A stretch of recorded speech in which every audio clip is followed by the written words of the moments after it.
All right, ladies and gentlemen, what is going on? Welcome to another Knicks on Top post game. Knicks versus Lakers.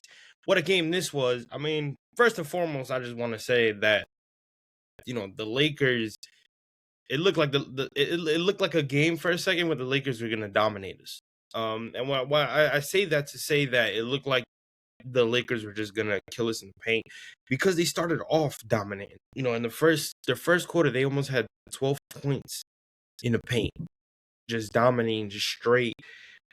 Finding their groove, alley oops, and being able to distribute the ball as quickly as they can. We were able to score right away, but it was just us being able to find different ways to get our shots off, right? Because no matter what we did, whether we were scoring from three, whether we was getting in the paint, the Lakers found a way to always score in the paint. And that's basically how the first quarter went. But then from the second quarter on, the Knicks were able to defensively turn up the pressure, get some ball movement going. You start to fall in the rhythm of that when you're playing like that for 6 straight games. And I think the most impressive part is the fact that, the Knicks, even though it's kind of still going in a different direction and the Knicks are still trying to just find their momentum, little by little, that's being shown and that's being discovered within this team and this 6-game win streak. It's very impressive. It is very impressive. And again, the schedule does not get easier. We play the Washington Wizards next, and then obviously we go into harder teams. I think we have a back-to-back. So we play the Wizards on Tuesday, and then we play the Denver Nuggets on Wednesday. So we have a back-to-back. It is not going to be easy. It is not going to be easy. We have a back-to-back, mind you. We play, like I said, we play the Wizards on Tuesday. We play the Nuggets on Wednesday. We come home to play the Nuggets, I believe. So don't that I gotta double check. But we do play a back to back. Then we're off on Thursday, and then I think the matchup that all Knicks fans, including myself, want to see is our rematch against the Detroit Pistons. Now, for those of you that already know, the Detroit Pistons are leading the Eastern Conference in first place, and the last time that we played the Detroit Pistons, they bitched us out. They killed us. So going into this Friday, where there's an opportunity to really, really, really do some damage, the New York Knicks have an opportunity to gain some momentum in this 6-game winning streak and really show that they can beat a Detroit Pistons team. Now, I'm not talking about a blowout. I'm not talking about that they need to put their foot on their neck, because listen, realistically, the Detroit Pistons are not an easy team to beat. They're not. And that's just an honest fact. But we know for a fact that, hey, listen, this team can play much better basketball than they did the last time we played the Detroit Pistons, and that's 100% fact. There was no ball movement. There was nobody making any shots. I mean, Jalen Brunson in that game had 0 assists. There wasn't any impact whatsoever on both ends of the basketball, and the Detroit Pistons capitalized on that and had us looking stupid. It was completely embarrassing. So coming into this game on Friday against the Detroit Pistons, and I don't want to get too ahead of myself because we're talking about the Knicks versus the Lakers, but coming into that Friday game against the Detroit Pistons in Detroit, mind you, we're going to see really what this team is made of. Because there's a good chance, unless a shocking situation happens, there is a good chance that the New York Knicks are probably going to play the Detroit Pistons in the playoffs, and that's where I really want to get my money's worth. Because I'm going to be honest with you, if we can beat the Detroit Pistons in a playoff series, I see us coming out of the East. I see us going to the NBA Finals. If we happen to play the Detroit Pistons in the Eastern Conference Finals or in the second round, and we can beat the Detroit Pistons in one of those rounds, we are coming out of the East. 100%. I don't see a team, maybe Philly, but I think when it comes to the playoffs, I think we got Philly. I think we got Philly. There's too much riding on Philly, right? Tyrese Maxey's going to do whatever he wants. right? Tyrese Maxey, he's gonna score as many points as he wants. Joel Embiid at times is gonna find his rhythm, and times he's gonna be cold. But then you're looking at a situation where VJ Edgecombe comes into the picture, right? But he's a rookie, so you don't know what playoff pressure does to a rookie like VJ. Paul George is in there, but Paul George is so inconsistent. I can't even count him. I can't even count him as a threat. So maybe you know what? Kelly Oubre is more of a threat than Paul George right now. So how this team is able to get everything together, how they're able to learn from those bad losses that we went through, and really find their gem as a team and go into these important games and go into this important stretch playing the best basketball that they have in the last couple of weeks. I'm excited. I'm excited to see. But again, enough of that soliloquy. I want to get into the Knicks and the Lakers. The Knicks and the Lakers, let's look at some stats, and I will put that up on the screen for you guys just so you guys can see it yourselves. So give me 1 second. All right, here we go. You look at the game leaders. Luka Doncic finished the game with 30 points. That I should have put a bet on that one, but I don't know why I didn't. OG Anunoby had 25 points. OG Anunoby had a really good game. And you're starting to see some consistent scoring from OG Anunoby, and I absolutely love it. Luka Doncic, 15 rebounds. Cat, 13 rebounds. I'll talk about Cat in a second because I think he's been the tone of conversation in terms of these last 6 games that we have won. What difference he has made since that article came out, right? Since that article came out in The Athletic. By Sam Artrick, I think his last name is. I spoke about the article in my last video, but I definitely want to, show you guys what it is. 13 assists from Jalen Brunson and 8 assists from Luka Doncic. You look at the team stats, 45% from the field. They shot 38 of 84. The Lakers did, while the New York Knicks shot 43 of 91, 47%. Then the Knicks shot 43% from the 3-point line. Free throw, they made 73% of their free throws, 8 of 11.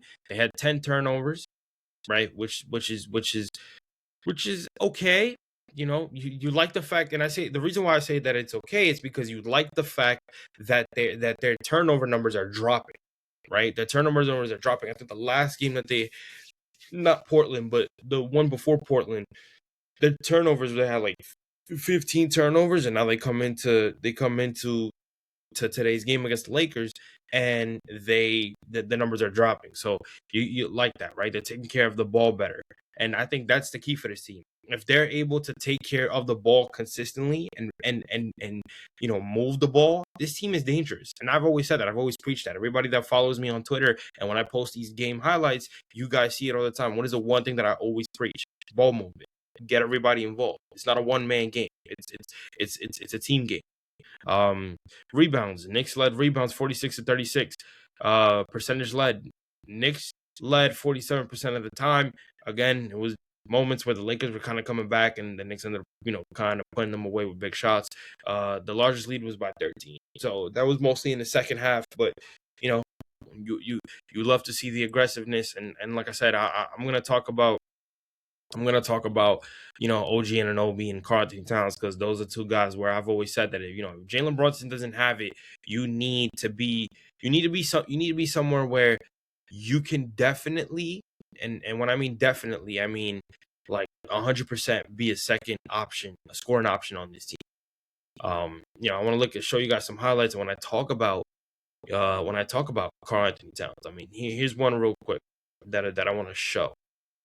So I'm going to play it back. The Wizards, chance for him to get some rest. Being aggressive, right?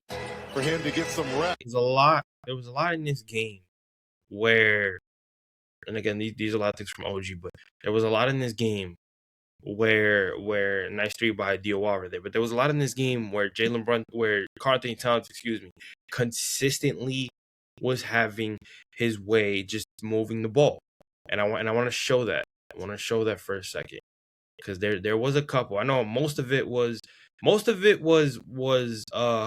OG Anunoby. But if you pay attention right here, look, Drive to the back. not being selfish, look, World attitude.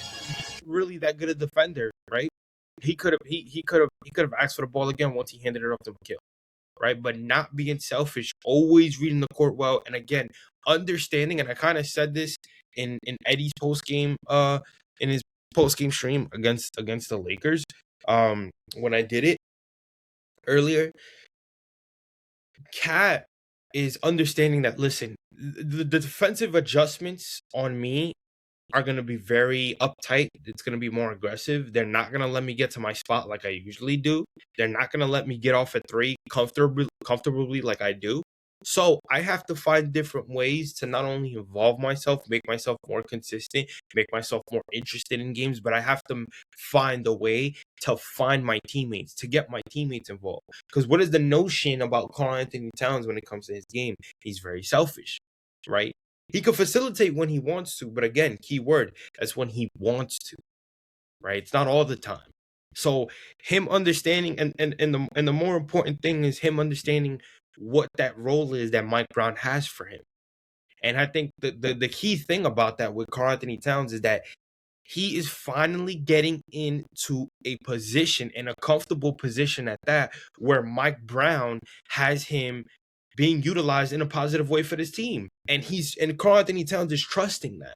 Karl-Anthony Towns is looking at it from a standpoint of, okay, listen, it's not how it was last year, right? Because Tom Thibodeau always had Karl-Anthony Towns in a position where he has to score the basketball, right? Where he needs to be in position where he needs to post up. And hell, if they need to spread the floor for him to drive to the basket or shoot a wide open three, that's what they were going to do.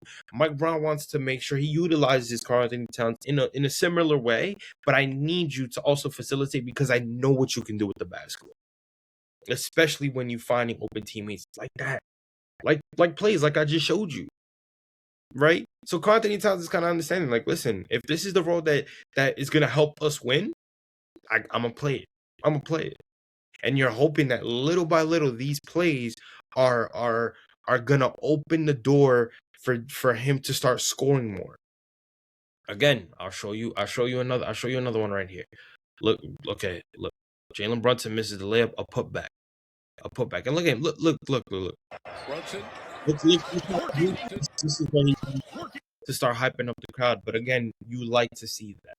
You like the fact that himself, he's not upset all the time. He's engaged. He's trying to get with it, not only with his teammates, but with the fans. Always trying to involve himself, no matter what the situation is. You like to see that. Now, if you look at his box score, right? You look at the fact that, again, he didn't have a great game scoring wise, right?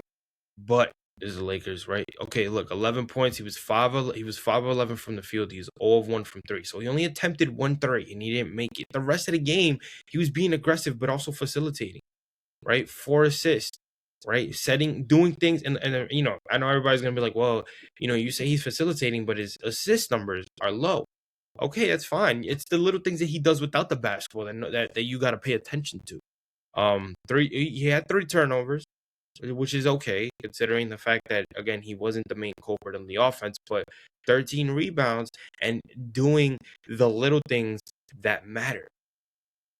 Again, you never want your second scoring option to have just 11 points, right? But we understand how inconsistent he is right now.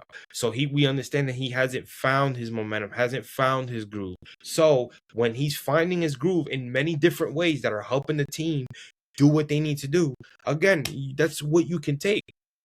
You're hoping that in the playoffs, he can be more aggressive. He can do what he needs to do to score and to facilitate and to grab those rebounds, right? To push the pace. You're hoping that the Karl-Anthony Towns of 2025 is going to show up when those games matter. Hell, you're maybe against the Wizards. It may not be everybody's cup of tea, right? Because they're gonna look at that Wizards game. They're gonna be like, "Oh man, he did it against the Wizards. Why does it matter?" But whatever games it takes for him to go in and to finally find his scoring regimen, if it's against the Wizards where he just dominates, where, in my opinion, I think he needs to dominate. I think he needs to go in there, and I think he needs to show, yo, The Wizards are easy work. Yes, they're young, right? So they're playing with a chip on their shoulder, especially when they're playing a team like us, right? They're like, look at this team. This team is second in our conference. Nah, we need to show out. We need to show out, right? We need to send a message, right? So that's the type of Washington Wizards team that you're gonna get, right? But if you're Karl-Anthony Towns, you need to prevent that, but you also need to show your dominance against a team that you know can be fooled at any moment, right? So, Karl-Anthony Towns, like I said, Karl-Anthony Towns, and look, just to show that what he does without the basketball matters. Look at his point differential. He was a plus 23. A plus 23. He only had 11 points while shooting 5 of 11 from the field. If that doesn't tell you anything, I don't know what does. I really don't. I don't know what does. So, shout out to Karl-Anthony Towns for finding himself in many different ways, whether it's scoring, whether it's facilitating. Shout out to you, my brother. Let's keep it going, because I personally don't think that the Knicks are going to trade him. As upset as he was, I've held him accountable for that, because I've always said, yo, it's a business. It's a business at the end of the day, and at the end of the day, if you got to understand that, but that shouldn't stop you from playing hard. At the same time, after saying that in my last postgame video, you got to look at it from both perspectives. You can't just shrug your shoulders and not do that. You got to look at it from his perspective. Why? Because he wants to win here. He wants to play here. It's different if he doesn't want to be here. It's different. Though the least that you owe to this team is that you're playing your heart out. And then when they trade you, all right, go ahead, fresh new start, do what you got to do if you don't want to be here. But he wants to be here. He's built a relationship with these guys. He's built the chemistry with these guys since being traded from Minnesota. So I can understand his frustration, because he understood how special it was to be part of a team where he was one of the reasons why we made the Eastern Conference Finals last year for the first time in 25 years. He understands how special it is when he was one of the main reasons why we won an NBA Cup. You know what I'm saying? Like, he understands that he's part of that. He will forever be etched in history, in Knicks history, as the guy that was part of a team that finally made those historic moments happen. So I understand that. I can understand his frustration at the same time. It's a 50-50 street, So shout out to Cat, man. Let's keep it going. But again, you continue to look at the box score. OG Anunoby, 25 points. He was 4 of 8 from 3-point. He was 3 of 4 from the line, 8 rebounds, 3 assists, 1 turnover, 3 steals. It was a plus 21 in point differential. Wow, so 2 points less than Karl-Anthony Towns, but had a very extraordinary game. OG Anunoby is finding his groove, and I'm so glad to see that. I'm so glad to see that, because we were holding him accountable. We were holding him 100% accountable when it came to OG Anunoby not being inconsistent, turnovers, and again, he's gonna create turnovers from time to time, but at the end of the day, you want to be able to rely on your third/fourth scoring option to go in there and create some havoc, because this is what they signed him for, right? This is what they wanted him to do. Hard baseline drive with deflection. I'm gonna go to more highlights of OG Anunoby, but I think it's very important to see OG Anunoby being dominant and doing what he needs to do. Marcus Smart, his defense has been lethal. And again, shout out to Knicks Nation. He's had an 8+ quarter for OG Anunoby. I put his stats in the first quarter: 11 points, 1 assist. He was 3 of 5 from the field, right? 2 of 4 threes made, finding his rhythm early. And I think, not even that I think, it's 100% fact that when you're going into any game for that matter, when you have a hot OG Anunoby and a Mikal Bridges to start, that's a bingo. That is 100% a bingo, and you love it, because now it's like, okay, these guys are gonna get hot. Oh man, just imagine what everybody else in Jalen Brunson, Cat, even the bench, right? When you put OG or Mikal with the bench and they're still going, it ignites everybody else. They feed off of that. right? Because it's always your 1 and 2, but you're 3 and 4 doing something. This is what you're looking for within a Mikal and OG, especially OG, excuse me. OG has the total package. OG is a guy that could play great defense, right? That can shoot the ball at an elite rate when he needs to, but that can also drive to the basket, put the ball on the floor, and go get yourself a bucket. That is what OG Anunoby can provide for you. Let's keep looking at some more. I mean, OG Anunoby, there's a lot of highlights from OG. A lot of highlights. Look, see, even my cap from the wing. Easy, right? I think there was more. I'm not sure. I think there was more. This is where Landry Shamet kind of started going off, man.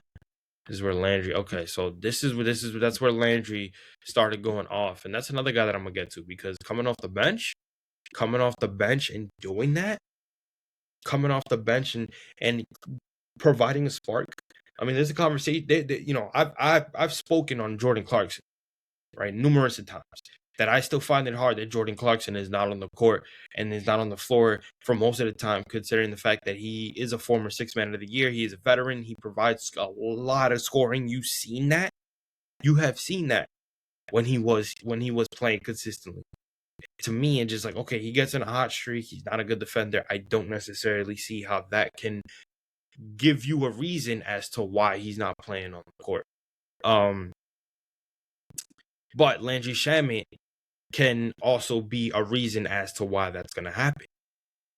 You know what I'm saying? Like, Landry Shamet could be a reason as to why that is going to be the reason why Jordan Clarkson didn't see some minutes. And I know people are probably like, oh, but what excuses that make? You know, Mike Brown can have them both on the court. Yeah, absolutely. But again, you're talking about a better defender in Landry Shamet than Jordan Clarkson. So if Landry Shamet, right, if Mike Brown is trying to get guys that are going to show some effort, at least on the defensive end, and Jordan Clarkson is not going to do any of that, and then there are nights where Jordan Clarkson is inconsistent scoring-wise. So he's trying to be like, you know what? As much of a veteran that he is, and he's going to show respect no matter what it is, you're not going to hear no complaining from Jordan Clarkson. That's how much of a true veteran that he is. I need to put my best, not only scorers in there, but I need to put my best defenders there. Landry Shamet has the capability of doing both. And that's where he's going to take more minutes from Jordan Clarkson, because he can do that. And I think in his game tonight against the Lakers, he showed that. Before I show you guys some highlights, let's look at his stats from the bench. Look, he had the best numbers from the bench. The crazy part about this is that he had really good numbers tonight, but he was a -1 in point differential. So that's crazy. But 26 minutes, 23 points. He was 8 of 13 from the field, 6 of 10 from 3. He was 1 of 2 from the line, 3 rebounds, 1 assist. But he was 6 of 10 from the 3-point line. He was shooting that thing tonight. He was shooting that thing like crazy. I not to get away from the thing, but look at Tyler Kolek, man. Look at Tyler Kolek. This right here, in that fourth quarter is where they really started to show, really started to get away. But look at Shamet, man. Look at Shamet. Look, money. You look right here. His way 6 threes. Landry Shamet is a bucket. Landry Shamet is showing you that it don't matter what it is. Landry Shamet, and I don't even think, my bad, I don't even think you guys saw that. I think I might have taken the screen off by accident. But Landry Shamet showing that he could be a pivotal piece on this team. That's just what it comes down to. Landry Shamet showing that, listen, I got a bunch of guys that are really gonna show me something. Trey Jameson, Mohamed Diawara, again, who really didn't do much, right? But again, is a presence on both ends of the basketball court, right? Keep going. Ariel Hukporti, right? Hukporti, really, you're not going to see much scoring from him, but you're going to see a lot of defensive possessions, a lot of blocks, a lot of rebounding, right? Tyler Kolek, 8 points. He was 3 of 10, so he didn't really have a good game, but he was a plus 3 point differential. Tyler Kolek is a great facilitator, but the best thing that Tyler Kolek does is pushing the pace. pushing the pace, doing what he needs to do to get his teammates involved, and you love to see it. You absolutely do. Again, you want to see a little bit more consistency from Tyler Kolek, but when he's doing that, again, the videos that I showed you of him making that extra pass to the corner to Josh Hart, right, breaking his opponent down a little bit and being able to shoot with confidence, Tyler Kolek can be a difference maker when he's doing that consistently. But again, Landry Shamet showing that, the veteran is still here. The veteran is still here, and he can make a difference. He loves it here, and you see it from top to bottom. You do. So shout out to Landry Shamet. But again, this team finding its groove, this team finding its momentum, this team showing that at the end of the day, that they can dominate and be the team that needs to come out of the East to win an NBA Finals and win a chip. If they get everybody collectively, and I'm not talking about a 7-8 man rotation, I'm talking about a 10 plus man rotation where you're getting your guys involved on the bench, and that's including a Jordan Clarkson. In the playoffs, Jordan Clarkson is going to be needed. Unless the New York Knicks trade him away, Jordan Clarkson is going to be needed. You want to see the veteran presence of Jordan Clarkson. So hopefully Mike Brown can make that decision and try to build his trust in with Jordan Clarkson, even if his defense is lackluster. I don't care.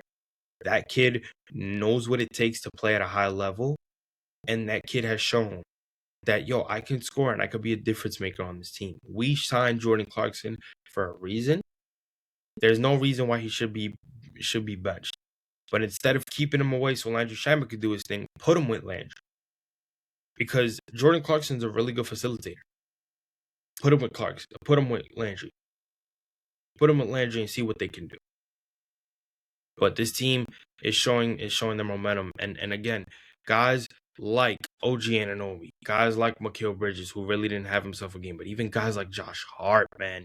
It's hard to have a conversation when it comes to moving Josh Hart from the starting lineup. Why? Because Josh Hart is that guy when it comes to getting his teammates in great positions to score the basketball. Josh Hart is a guy that loves to speed up the pace. Josh Hart is a guy that loves to be aggressive, that loves to make those extra passes, that loves to get those second chance points, the second chance rebounds. Josh Hart is a confident veteran in this league, and you're seeing how much of a difference maker tonight. He didn't care what he saw. 20 points, 8 of 11 from the field, 3 of 4 from 3. A very confident Josh Hart. Josh Hart is solidifying to Mike Brown, don't take me out this starting lineup. Because right now, we're winning when I'm playing good. And if you're having that with a consistent OG Anunoby and then Jalen Brunson and even Cat doing what he's doing, and he's not even scoring that well, this team is going to be a problem. I would love to see them pick up this pace that they're playing with for these 6 straight games and show me something against the Detroit Pistons. Show me that what the Detroit Pistons saw when they blew you out on their home court last time is not the New York Knicks that we're seeing within this 6-game winning streak. Let's dominate the Wizards, right? And then our first test is against one of the top teams in the Western Conference, and that's the Denver Nuggets, who we seem to play good against. So let's see what they do, man. But the New York Knicks, like I've said before, pick up a 112-100 win over the Los Angeles Lakers. That's their 20th win at home, so they are beautiful at home. That is their first time beating the Los Angeles Lakers at Madison Square Garden since 2021. So they finally break that ice. And if it is LeBron's last game, that's hell. At least he tried playing well. 22 points, 9 of 15 from the field, 2 of 6 from 3. He was a minus 17, which is even funnier. But it was a solid game for his last game at the Garden. But yeah, Knicks take care of business against a struggling Lakers team, and now we got to go in. We got to defend our winning streak to make it 7 straight wins against a Washington Wizards team, a young, hungry Washington Wizards team that is going to be motivated to try to win this game because of who we are. And then we got a real test, the Denver Nuggets, and if we could get past the Denver Nuggets on Wednesday, then we got to go to Detroit and get our lick back against the number 1 team in our conference. See what happens, man. But yo, with that being said, this is another Knicks on Top post-game video. Like I always tell you guys, if you guys love my videos and you guys appreciate the work that I put in, make sure you guys like this video, share this video, subscribe to the Top Bunk Sports YouTube channel. Make sure you guys also follow me on my other social media platforms on X, Instagram, and TikTok at Top Bunk Sports. And yeah, man, thank you guys for tuning in, and I'll check you guys on the next video. Peace out.